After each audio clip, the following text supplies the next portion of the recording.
You are wasting your energy. Heartbreak is unlimited motivation. If I was heartbroken, I'd be in the gym every morning. I'd be a beast. I'd be running. I'd be working. I couldn't sleep. I'd be an absolute animal. And you're heartbroken, and what are you doing? Off like a fucking dumbass. Energy cannot be destroyed. It can only be converted from one form to another. And you have to look at that and understand that the sadness inside of you is energy. You can't destroy it, but you can convert it into something else which is constructive. And you're just gonna have to suck it up, buttercup, and get over it. Yeah. And there's no other way to do it. And obviously having an abundance of women makes that easier, but I wouldn't even put it that way. I'd say if you were with a woman and you lost her and you're now lonely and she's gonna be moving on and you're absolutely utterly heartbroken and you're destroyed inside, I understand how difficult that is, but now you have genuine sadness inside of you, which is unlimited motivation for you to become a fucking beast, become an animal. And by the time you're finished becoming an animal, you won't care anymore. So if you really want to cure yourself, you need to say, I'm going to get a 6-pack and I'm going to get bigger arms. And by the time my arms are this size and I have a 6-pack, then I'm going to think about that big. And you'll realize that you don't give a shit about her anymore. That's just the way the world works. You make women respect you by being a person who's worthy of respect, the same way you make a man respect you. I mean, I really think that if society respects you, females will respect you by an extension. And there's lots of ways you can do that. Obviously, having money helps with that. Having a good job helps with that. Having a nice apartment, nice car obviously helps with that. Being in good shape helps with that. Being smart, being witty, all these things help. But this is the reality of life as a man, is that you have to build your value. People say to me all the time, oh yeah, Tate, you get girls. I said, I got girls because I became a kickboxing world champion. That's thousands of hours in the gym. I wasn't born with some magic. I'm not Ron Jeremy. I wasn't born with some tool. You know, it's like, I had to do it myself. So you have to build it as a man. This is just the unfortunate reality. If you're not prepared to do any work at all, you're gonna suffer. And this is the reality of life as a man. You have to build it. Yeah, it's interesting because I feel like a lot of guys kind of go on YouTube, they'll go on blogs, internet, wherever, to kind of figure out like, what's the thing to say? How do you get a girl? When really it's asking kind of the questions that give you more superficial information that's not going to really do much. And you're talking about, well, become a valuable man. So now that's about building more of a foundation of being an actual attractive person instead of trying to copy and paste things. You know who Roosh is? Yes. Okay, Roosh. So I don't like Roosh. And the reason I don't like Roosh is this. He spent his whole life chasing around the world. He never worked on himself or became a high value guy. He spent X amount of years chasing women and wrote books like he knows what he's talking about. He's now lonely and old. If he got sick, he'd lay in bed on his own without a nurse, without a wife, without children. He's even failed at women. He has no wife. He has nothing of genuine substance. And that's because he's not a man of genuine substance. So even if he managed to say the right things and sleep with a girl, as soon as she realized he was vapious, she disappeared. So you can't hack. You can't hack having a personality. You can't trick a girl into thinking you're something you're not. If you want a woman to really respect you, then be a man worthy of respect. It's really that simple. My point is that if you end up like Roosh, where it's your only sole focus in life, you're going to end up a loser because he's never dedicated himself to anything else. Yeah. What has Roosh succeeded at? He's failed financially. He's failed from a family perspective. He's failed even with women. He doesn't even have a woman at the end of it. You better you better go through so many breakups. My friend, I've been through so many breakups, they don't even cross I can break up with you. I can break up with a chick. I forget 10 seconds. Well, emotions are feedback. The idea that men don't feel emotions is incorrect. We feel emotions. I would actually argue we feel emotions with certain emotions stronger than women. I would argue that we feel heartbreak stronger than women. I would argue we feel anger like a woman could never understand. I would argue we are extremely emotional. Rage, pure rage. Well, it's feedback. So when you get the feedback, it's all about how you internalize that and how you process it, right? It's Stoicism's not feeling emotions. It's feeling the emotion and going, okay, why is this happening? How much does this really matter? What's the most intelligent move on the chessboard? Chess is a fantastic game because in the game of chess, there's no luck. If you lose, no matter how well you played, if you lose, at some point you made a mistake. Even if it's the most minor mistake, you made a mistake. So you learn to understand that no matter what happens to you, if you lose a scenario, you made a mistake. Maybe it's a tiny one, maybe it was 2 years ago, whatever, but you made a mistake and you learn absolute and utter accountability for yourself.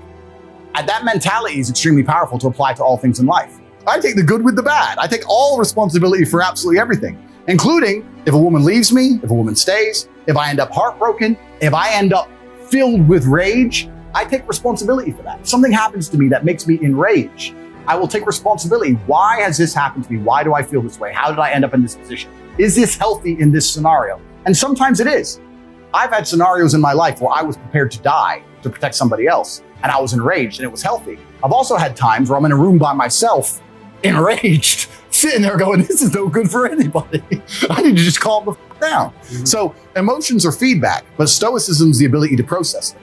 And that's what you need to be learn as a man. You're never going to be able to turn them off. You're going to feel them. You have to learn how to process them and turn them into a positive. It's energy. It's unlimited energy. I say this all the time. I say that the biggest periods of transformation in my life is when everything was going wrong. When my life was going good, I'm not a hedonistic person. I don't do drugs. I don't gamble. I don't do prostitutes. I don't do anything that hedonistic. But I'll certainly go on the yacht with a bunch of women I know and chill and have some vodkas and that kind of thing. When life's smooth, then it's semi-hedonistic, pretty relaxed. But when I make my biggest progress, when I really change who I am and change the world, that's when everything's f***ed. When things go wrong, or I'm feeling things I don't want to feel, or bad things are happening, that's when I'm like, okay, I currently cannot sleep. I've completed the day's tasks. I've tried to go to bed. I can't sleep. More shit has to be done. That's when the amazing things happen in my life. When I was heartbroken, everyone's been heartbroken. I can't remember a specific example. I hit the gym harder, right? If something goes wrong with your payment processor, that's when you get inventive. That's business, right? That's when you get inventive. So all the bad things that happen to you as a man, if you're stoic, you get to take unlimited energy. Heartbreak is unlimited energy. So is depression. So is rage. So is sadness. All these negative emotions they tell you to collapse behind. It's like, people talk like, Bruce Lee says, be like water. And people see that as be fluid and just go with the flow. I disagree. If you're like water, you're necessary for life. You are scary when you're enraged. You're powerful. You're beautiful when you're calm. You're so many things when you're like water, right? So if I'm enraged, it's like water behind a dam. You just got to put the dam in place, and you got to get the turbo, the hydroelectrics put in. Don't tsunami your life. Put the energy somewhere. And this is the most beautiful thing about it, because people message me all the time like, oh, but Tate, you don't know how sad I feel. No, incorrect. I know exactly how sad you feel. Difference is I used it. And you're sitting here still crying, some random guy on email for the third month in a row. That's the difference between you and me, my friend. I was most powerful when I was sad, when I was depressed, when all these things. It's actually very interesting, the masculine experience, because I like to believe that most men on the planet have lived a semi-similar timeline. Even me, Lord of Earth, Top G, the most interesting, compendious, smart, funny, tall, strong, and brilliant human to possibly ever live, has been through a very similar timeline to a worm like you. It's very interesting that all of us as men experience a very similar human paradigm, and that is that most men are born and you're not important, and then you go to school and you fall in love with some girl in school and she someone else, and then you realize that all the 19-year-olds you want when you're 19 are with older dudes because they have cars or whatever, and you go through this experience of getting your heart broken and losing your girlfriend, etc., and many men latch on to some average bitch, or accept they're gonna have their heart broken forever, but some men decide to become so big and important and strong and irreplaceable that they never have to suffer heartbreak again. Because every man deals with heartbreak and deals with sadness, but how you use that energy is the differentiator between humans, right? You are feeling the same pain that many men have felt. I, as a man, every man out there has had his heart broken and understands how difficult it is as a man. We all know how hard it is to see the girl you love getting plowed. Yeah, getting plowed by someone else. But the difference between me and you, and perhaps some of the other men out there, is that certain men take that anguish and take that sadness and understand that energy cannot be destroyed. It can only be converted, and use it to build themselves into a man of absolute standing and power, as opposed to sitting around off like you just told me you do. You are a waste. You are wasting your energy. Heartbreak is unlimited motivation. If I was heartbroken, it's been a very long time, but if I was heartbroken, I'd be in the gym every morning. I'd be a beast. I'd be running. I'd be working. I couldn't sleep. I'd be an absolute animal. And you're heartbroken, and what are you doing? Off like a dumbass. Of course I'm right. So I understand very, very well heartbreak. Every man does. This is what's so amazing about the masculine experience. Even the Top G and a worm have lived a very similar-ish timeline. The difference is, as a man, you must build yourself into a man of credibility, which means to build yourself into a man of standing, we all start in a fairly similar position. I became me through tedious, arduous, difficult, never-ending work. You are wasting your time. And by the time you finally realize I'm right, you're gonna be too old for anyone to give a shit. Because at your age, how old are you again? 20 something? 22. 22. At Andrew, 22, I could Andrew. split the earth's core.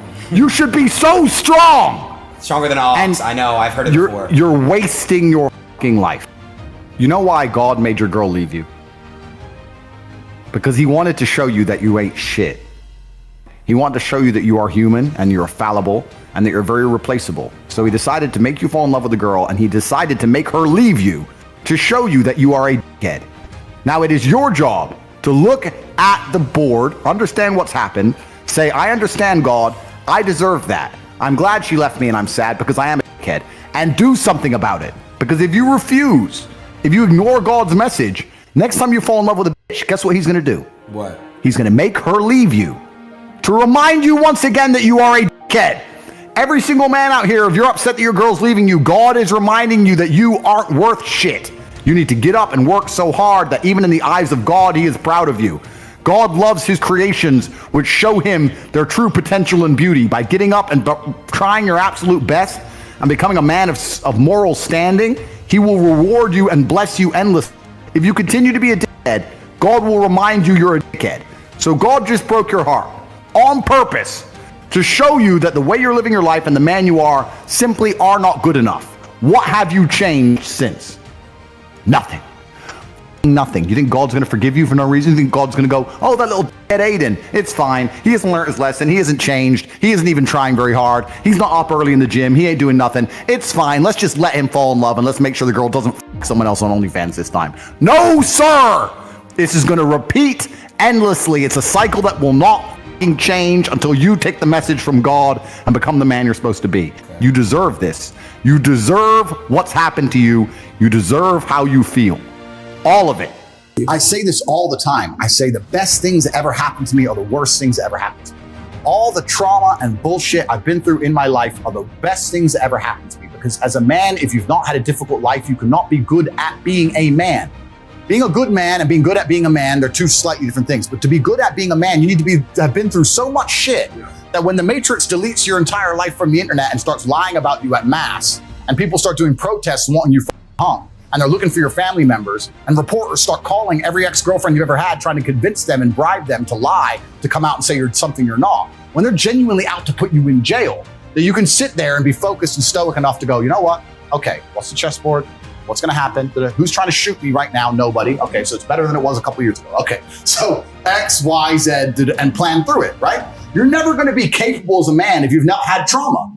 The best men ever have had trauma. If you call a police officer, you need a brave police officer. He ain't going to be brave unless he's been through shit. Yeah. He's not going to be brave unless he's been through shit. So we also, as a society, sit and look at men and go, we want, well, there's two kinds of society. There's the matrix society, but the true society, the true women with a brain, they actually, I want a man who's strong, who's supportive, who's intelligent, who financially provides, etc. Then you're going to want a man to some degree who's been through some shit. Yeah. And a man who's internalized it and used it as a weapon. And this is what I say to people. People email me their long lists of all the bad things that happened to them, and I reply, fantastic. You are so lucky. You have all the building blocks to become the exact kind of man you want to be. If none of this shit happened to you, when something else bad happens to you later, you wouldn't be able to deal with it. Fantastic. And he goes, no, but you know, this. He replied again with more excuses. Say, why are you making excuses? I just told you what happened to you is a good thing. You need to reframe your mind. Bad things happened to Batman. They killed his parents. Do you understand? That's why he's Batman. You've just told me you have the building blocks to become you might become top G when I retire. Fantastic. What are you complaining about? He goes, well, what do? I said, you need to work. Take all that trauma. If you're truly heartbroken, my friend, and we've all been there as men, if you're truly heartbroken, you can't sleep. That means you're going to get in fantastic shape. You better hit the gym. You have nothing else to do. Stop watching YouTube. Stop emailing me. I want pictures of you in the gym. Get to work. Heartbreak's a fantastic motivator, as is depression, as is sadness. Great. Look at what's pissing you off and make sure it never happens again. If you were jacked and rich as f***, you probably wouldn't have left your ass. So get your shit together, right? So this is so important. Trauma is such an important part of being a man. And the Matrix talks of trying to say that trauma is terrible and avoid trauma, or if you get trauma, take a pill, and that's unrealistic. Trauma is going to happen to you, and you as a man need to internalize it, accept it, and weaponize it to become the best version of yourself you can be. And that requires mental strength and stoicism. It does not require, be more emotional. If you're more emotional, you're going to fall apart when shit happens. You can have anything you want. Universe is super giving. You want to Ferrari, you can have it. You want that bitch, you can have her. You can have anything you want on the planet. There's not a girl I look at that I want that I can't have. Not one. That's my reality. There's not a car I can't have. There's not a house I can't buy. If I want to go to a yacht, if I want to go to Antarctica, there's nothing I can't have. Bam. Because I've decided to become this man. It's the same for absolutely every single one of you at home. If you want it, you can have it. If you're sitting there saying, oh, but I tried my best and I still didn't get it, you're lying. You didn't try your best. That is a fucking lie. The universe gives it to everybody who genuinely tries. And I know that to be a fact because this world's competitive. We're all competing against each other. And the majority of people don't try. Like I've achieved this amazing life and I've tried very, very hard. But it could have been harder.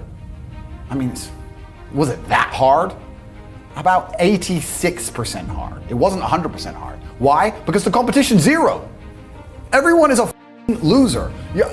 It's amazing to me. Everyone's a loser. I get thousands of emails a day. Everyone I grew up with, people I know, I get it all the time. They'll message me, hey man, just unlucky. You are not unlucky. You are a lazy loser. You are not unlucky. You're breathing. You're lucky. The unlucky ones are gone. You're alive and you are a lazy loser. So a loser is anybody who does not have everything they want at the drop of a hat. That's who I call a loser. Because I have absolutely everything I could ever possibly desire. And if I wanted something that I couldn't have, I guarantee you could speak again in a few months and I could have it. When you believe in something, you give it power.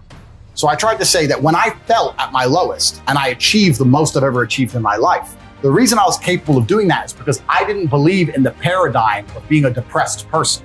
I just believe that this is how I currently feel and I'm gonna do whatever it takes to get my life to be better. I'm only gonna construct a mental model that allows me to be as powerful as possible. If believing in the idea of depression is gonna take my own power away, then I won't believe in it. I don't wanna believe in things that make me weak. Don't talk about right and wrong. Let's talk about success and results. I don't believe in things that take power from me. I never have. So when people email me and they start saying, I'm depressed. And what's funny is this, I talk to them and they desperately defend the idea of depression. I'm like, my friend, you just told me you're too depressed to be successful and depression has destroyed your life and you lost your girl. I'm telling you that the enemy in your life isn't real. And you're now sending me 10 emails a week trying to convince me that your enemy is a real thing. Why are you sticking up for your enemy? This person, whatever it is, this idea destroyed you and you're putting your energy into defending it. You should be on my team. Whose team are you on here? You want to sit here and convince me? I'm never going to believe you. I'm never going to adopt your thinking because your life is not successful enough for me to emulate. So why don't you try to adopt my way of thinking? Stop defending this. And they're defending it because it's a cure-all excuse. Depression or sadness is a cure-all excuse for men to use for failure. I have failed. This is why they say I don't believe in men's mental health, or the man who's depressed can't compete with the man who's not depressed. This quote. I say, listen, you get to roll out, be fat, be out of shape, be broke, be unimportant with no girlfriend. And instead of the world thinking you're a loser, you get to say, I'm not a loser, I'm depressed. It's a shield. Yeah. And I say, that's why you don't want to lose your shield. Because now you have accountability, now you have performance. It's a cop-out.